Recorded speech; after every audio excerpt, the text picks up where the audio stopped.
everyone. Welcome to another edition of Founder Wisdom Podcast. Today with us, we have Sinan Gul. He is CEO and co-founder of Brainblurb startup studio in Amsterdam. Sinan, can you tell us a bit more about yourself and about Brainblurb? Yes, Charles, thank you very much. Of course, as said, Sinan Gul, born in the Netherlands, 44 years old. And after a whole ride in a corporate environment with Deloitte and Arthur Andersen, I decided to jump in a world called entrepreneurship. I had my fair share of successes and even bigger failures. I set up 3 companies in the Netherlands, in Europe. I had a company with 150 employees in 4 countries in Europe. And then at some point, together with 2 partners, we decided to set up Brainblurb. And Brainblurb is a startup studio / venture studio.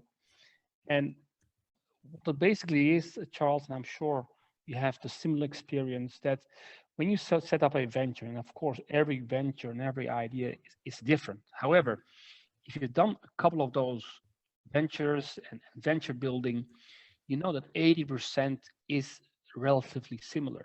Yeah. Setting up a team, making sure that you have your strategic plans in order, defining that dot on the horizon and how you want to get there, getting funding, whether it's bootstrapped or any other way. And the hardest part is always making sure that you're able to hang in there, that you can push through, love the grind, and put all the effort in. So once we identified for ourselves, okay, hey, setting up a venture, 80% is a similar process, similar journey you need to go through. Say, okay, we're going to improve this journey. We're going to improve the quality of the journey. And hey, the 3 of us, we made a bunch of mistakes, and let's learn from this lot of stupid mistakes. Let's make a machine which, instead of making bottles of shampoo, makes ventures in a very effective and efficient manner. I mean, that's what it is. And we do it with a lot of people, a lot of fun people who in our eyes have the right mindset, meaning they are humble, but are also are able to set audacious goals and push through. So maybe a strange combination, but that's the type of person we are looking for. No, that's actually amazing. How many startups do you guys have at Brainblurb? So we are relatively young. So we started 2 years ago, just before COVID. I mean, what about timing? I mean, the sense of time is perfect. So roughly, we have been involved in this time with 12 ventures, 12. Of which already 5 just failed in the first period, which is fine. Which is normal. We accept that 90% of ventures normally fail within the first 5 years. And that is not to demotivate people, but just accept reality. I mean, if you're going to climb Mount Everest, which is already extremely hard, but if you're packed just to climb a small hill, then you might have a problem. Yeah, and I am reading a book about grit. I'd have to pick the title back, but it's the latest book about grit. I'm preparing for an Ironman in a couple of days, and the main theme of the book is to be realistic. You know, it's not to say I'm gonna. Oops, just started on my phone. And basically, it was. It's like, hey, be realistic. Don't think you're gonna finish this Ironman in like 6 hours. You know.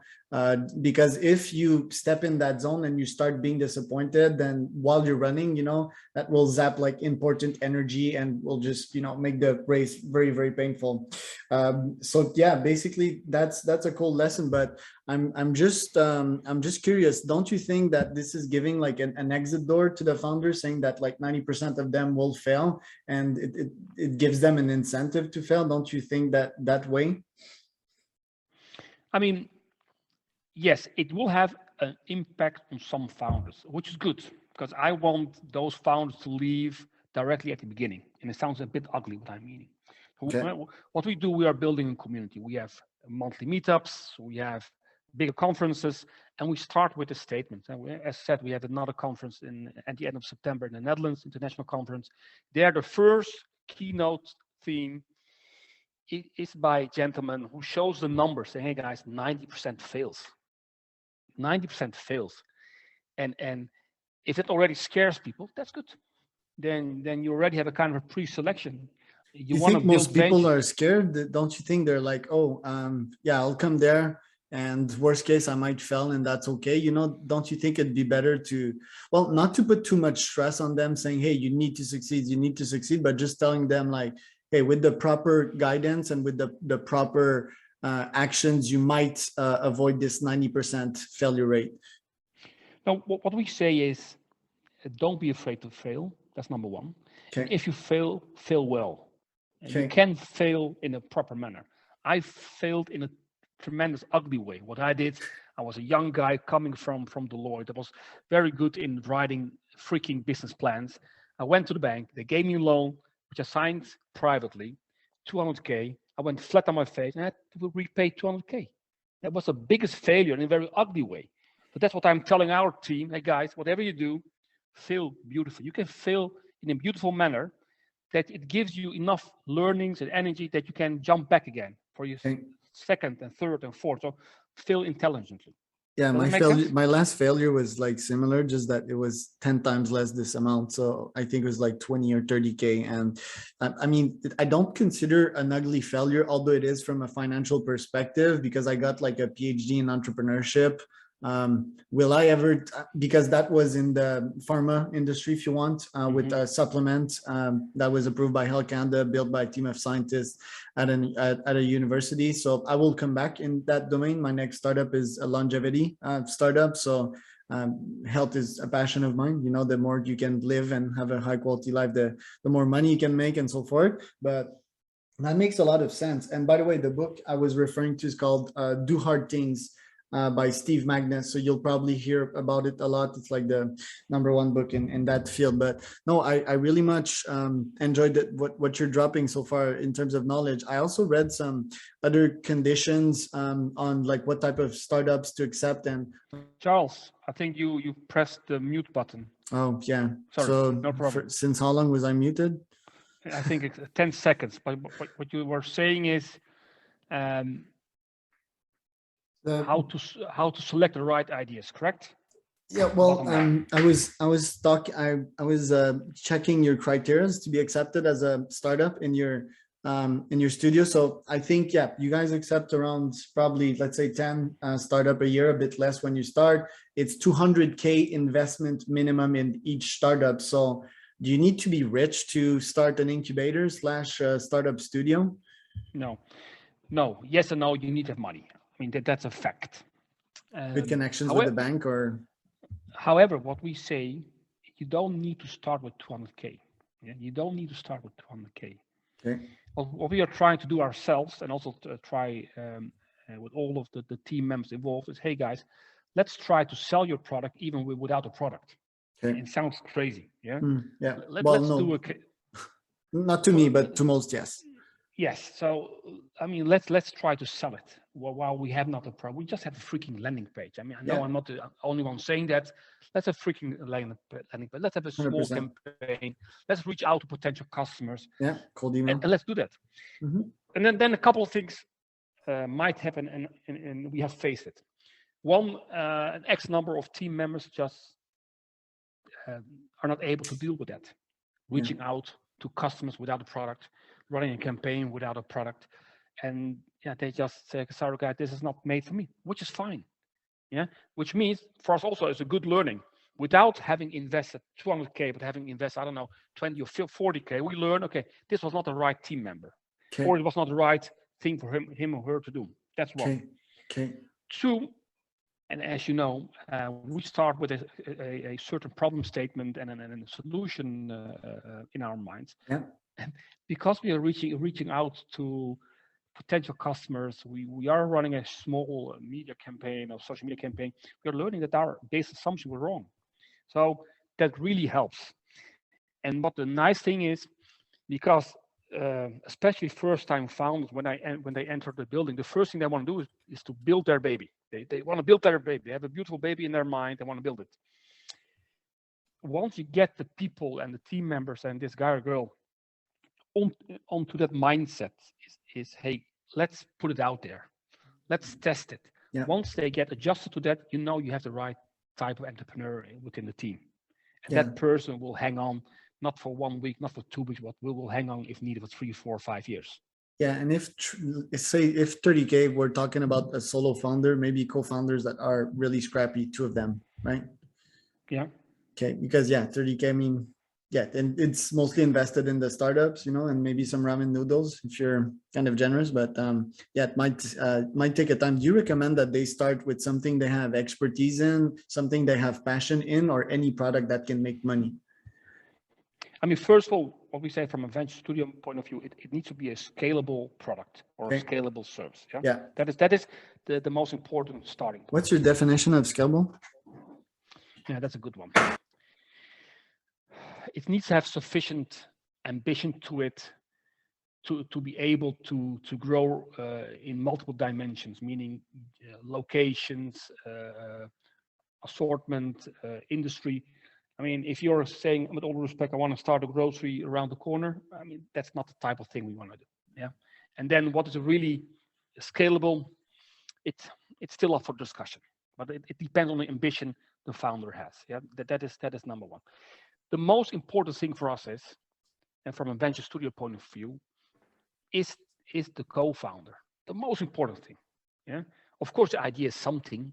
You want to have an idea which is in an industry which is growing and thriving, but sometimes you have a guy or a girl who has an idea which we think is terrible, but that person has so much passion and drive, and again that humble mindset, meaning no egos, just wanting to build a product which solves a problem.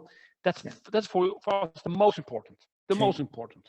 Okay. I typically recommend that people go like their first entrepreneurship experience, they go co-founders. Do you recommend the same? It depends. It depends on the personality of the person.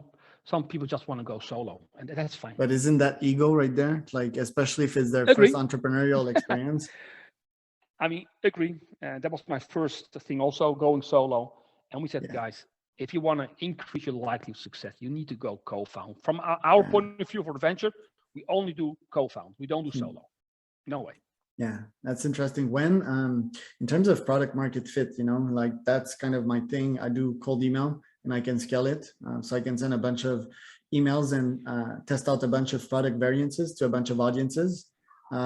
Is that what you recommend typically? I mean, that's for B2B, right? If you're B2C, I think I'd recommend like probably Facebook ads and TikTok. And I haven't found a precise scalable way to test out ideas on a scalable level on these platforms. But is that what you recommend once the team has built a solid product? Do you use like mainly cold email if it's B2B? It really depends on the idea, really. Okay. I mean, we had a B2B idea where we already knew that the total market and the total potential customers was relatively limited. So what's then the best approach? Pick up the phone and make a phone call, or reach out in whatever way you can reach out, because there's a limited number of potential customers. Yeah. If you need a B2B SaaS product for, I don't know, Workday 2.0, then indeed a cold email is a very nice way to see, hey, is there anything which is triggering the right response from potential customers? So, I mean, we try to be creative, and it's not about sending a cold email, or it's about getting your first assumption validated. Okay. Interesting. You mentioned that 5 of the 12 startups already fell. Do you feel that you have a unicorn in the 7 left? I don't know. It's very difficult. And of course, don't get me wrong, you want to have a unicorn. But we are already happy, and this sounds maybe a bit ugly, but we are already happy if you can create a company which tops at 20 million revenue with a 10% operating income. It's also fine. I mean, yes, we are ambitious, but I think people forget how difficult it is to build a venture which is there to last. And if you can build a venture which does 20 million and gives a good profit, but sits in a small niche, that's also fine. Really, that's also good, and that's also a real accomplishment. Okay. Do you feel that being in Netherlands is being advantageous or disadvantageous in some cases? Not Netherlands. I would say if you compare Europe with the US, from a funding point of view, Europe is much more difficult. Yeah. That is the reality. Yeah. And on the other side, also what is more difficult if you compare Europe with the US, I mean, size-wise, population-wise, it's comparable. However, in US, there's one language, there's one roughly one jurisdiction. I mean, I'm going over the states. Yeah. In Europe, all different kind of cultures, language, jurisdiction. So that is a big dip. The home market in the US is the US, and home market in Europe, it is or the Netherlands or Denmark or UK. There's a big difference. But from an entrepreneurship point of view, I mean, Europe in general terms, the Netherlands also, it's a very, very good environment to be in. I also found that in the US, there's one language culturally, and it's money. People will want to test out things, you know, and not be worried if it fails. They'll just try out more things, which is the mindset that VCs have, that you have, obviously, with saying that 90% will fail, you know, as it's the investor's mindset. You know, I'm going to put my eggs in various baskets, and one is going to 10x and the others might going to fail, obviously, depending on what class of investment you're investing in. But that also greatly facilitates business. Did you find that out too? Oh, absolutely. No, I mean, yes, what you call out now is very important. That is a mindset you have indeed in the US.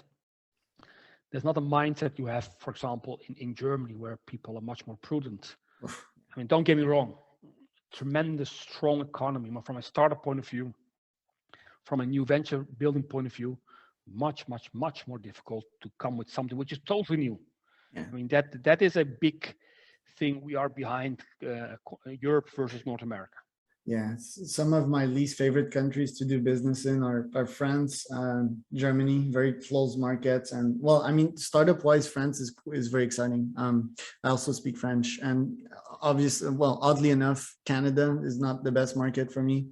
Even though I'm from there, you know, on the business levels, they're not like as sharp as the US and or other markets. So, okay, well, where do you want to bring your startup studios, and would you recommend to people that, let's say, that started their own startups, that they go that route? Why did you go in the startup studio route, and where do you want to bring? I mean, there's like 3 questions in there.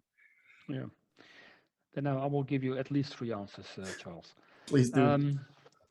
I mean, starting from my point of view, and also for Dave, the CTO, and Ronnie, who's our CFO. I mean, for us, it's all about entrepreneurship. We have a passion for entrepreneurship. We have a passion for venture building. Hey, and what is then nicer from an organization point of view to be involved with 10 to 12 to 20 ventures? I mean, from a pure passion point of view, that's something we love to do. Oh yeah, that's number one. Yeah. What would our advice be to people who want to build a venture, whether they should go solo, co-founder, or with a startup studio? I would say it depends on the personality of that person. It depends on the experience of that person. I mean, I'm not talking only about us, but if you have an experienced venture builder, a studio, they have a lot of experience. They can really help you increase your likelihood of success. And they have a process, they have a network, they have access to funding, and especially for first-time founders, that can be very, very beneficial. So again, it depends on the concept, the idea, and the person involved. So my thesis for startup studios / incubators is, yes, the passion is there, especially if you're kind of not ADHD, but you know, you're kind of a generalist that loves to take ideas from a bunch of different fields and make your unified theory of startups. And that's very much my type.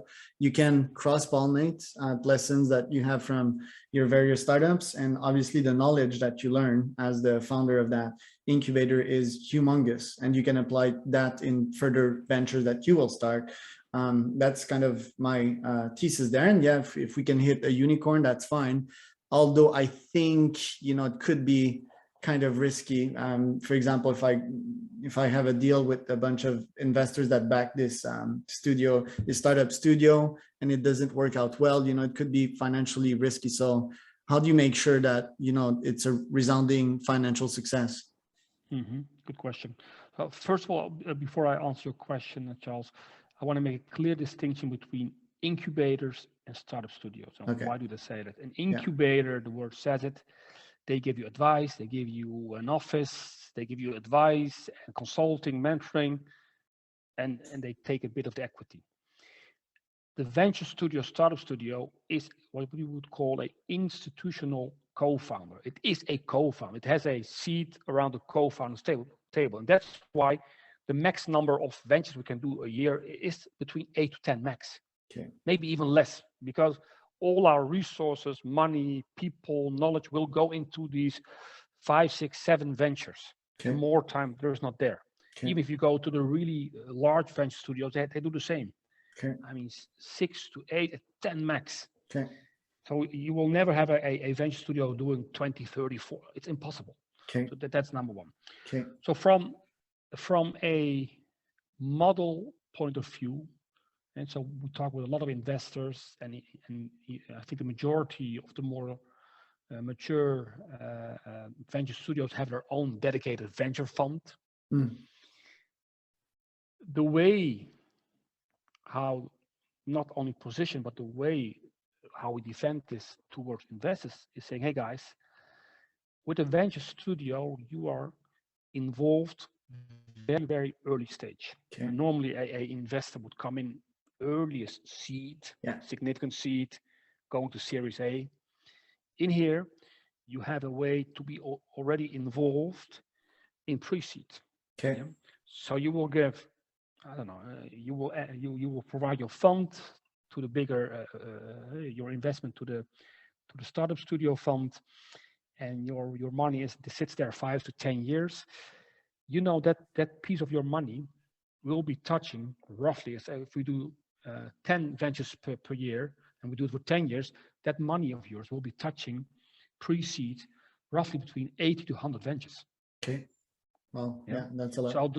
So the likelihood of hitting a unicorn within this factory, which has a clear product, clear process, is bigger and bigger. And the nice one is then when there's a seed round or Series A, you are very early involved. So first, the price and evaluations, because it's pre-seed, is very low. And secondly, you have a inflow of potential projects, or roughly between 80 to 100 ventures. So that is how we position it. That's also what the reality is. And one unicorn can 10 to 100x the ROI. Is that it? Exactly. That's still the model, right? But not only that, Mm-hmm. we also, yes, that's good. But even because because you're getting invested in pre-seed, the valuation very low, even if we have a couple of them doing, I don't know, 20 million turnover with a 10%, it already has a very strong return. Okay, interesting. And we don't need like Andrews Horowitz. We don't need that 10 billion, 100 billion. We don't need that. Yeah. You don't need to invest 400 million in Adam Newman's new venture. That's really interesting. Correct. I love Adam Newman, for the record. Anyway, okay, well, that's interesting. Also, I think you meet incredible people, co-founders that can be converted into talent later on in businesses, and you build, a network of very smart and amazing people. So I think that's the greatest. And there's probably other business models hidden here and there, but podcast already coming to an end. I want to talk about the little conferences that you're organizing pretty soon. Can you tell us a bit more about that? Yeah, I'm going to share my screen with you, which means the people who are on there cannot see it, but just for me to talk around. I mean, what we are doing here is looking at how can we increase our likelihood of success. When I say our likelihood of success, I mean all the ventures we're dealing with. I mean, I've been to a couple of conferences. I've been to the Lean Startup conferences by Eric Ries in the US, in Las Vegas, and to some others. And a lot is around methodology. Yeah, Lean Startup, early validation, and design thing, which is all good. Don't get me wrong. But looking at our own experience, looking at the experience of other studios and other venture builders, we see it is not only methodology. Yes, methodology is key, it is important, but it is also ideation, meaning, hey, I have a great idea in my mind. However, is this blue ocean or red ocean? Yeah. If this is a red ocean with fierce competition, is this something we should pursue? Mhm. It's also about team. You need to have the right co-founding team with the right capabilities in there, but not only capabilities, also dynamics. I mean, if you guys are not able to really fight in a positive manner, then also it doesn't make sense. Yeah. Funding. You need to have the right type of funding at the right moment. Yeah, I gave you my own big mistake of getting a bank loan for an unvalidated idea. That's a terrible way of funding. Yeah. Then number 5, energy. For us, that's the most important pillar. You need to have the right energy mindset. You need to be able to push through, because you will have a lot of challenges. Stuff will go wrong. You will have a great product. You will launch it and nobody will respond to anything. And you will need to keep pushing through. So this whole conference, which we have on September 20th and 21st in the Netherlands, where we invited venture builders, experienced entrepreneurs from all around the globe, from Asia, from the US to Europe. We're saying, hey guys, let's focus on these 5 pillars: ideation, methodology, team, funding, and energy. So that's it, Charles. I would say come over. Maybe I'll come. Who knows? When is that, and how much you charge per ticket? So it's the 20th and 21st of September, and we charge €500. Nice. And that's a bargain. That's a bargain. It is for the deals you can get there. I paid 2,500 for the Lean Startup Conference. Of course, that's a different hardware scale, but we want to keep it still accessible for people who are really into this topic. Yeah, 100%. And where can people find out more about you? We have the website right here, buildingscalableVentures.com. Good one. Correct. And where can people find out more about you and Brainblurb? That is just my LinkedIn profile, Sinan Gul. If you type that in LinkedIn, then you will find me. Sinan, SINAN space Gul, GUL. So correct. Thank you so much, Sinan. This has been amazing. It was a cool podcast. It was short, but I think we drove a lot of lessons in. So thanks to you, and we'll be in touch. Charles, thank you, man. Good luck. Have a good day. Bye.